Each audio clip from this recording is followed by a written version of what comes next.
लाड़काना में सैलाब मुतासरीन की इमदाद पर अफसरशाही हाथ साफ करने लगी। शहरी ने वीडियो बनाकर अजब करप्शन की गजब कहानी को बेनकाब कर दिया।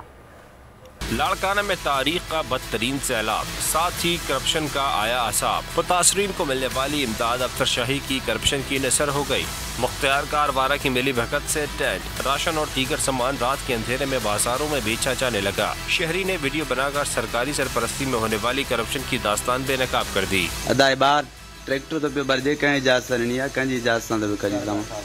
मुख्तियार कार दा सजो दी हो जोई कोन फोन ते तो गलाए तो सके ना फोन ते की ऑफिस जो टेम असा सजो दी वेठा हूं, रात जो डेली ता गाड़ियों दा भराए करे कढो चोथो नहीं असा डेली अचंदा पिया ता गलाए मुख्तियार कार। ये काथे विंदो सामान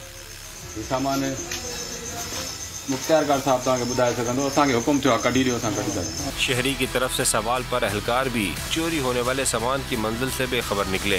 दूसरी जानिब अहलकार ने शहरी को हर हद तक जाने की इजाजत भी दे डाली। सिंध के बेशतर अजला में होने वाली मानसून बारिशों से पैदा होने वाली सैलाबी सूरत हाल बरकरार है और ऐलानात की भरमार के बावजूद शहरी हुकूमती इमदाद की राह देख रहे हैं।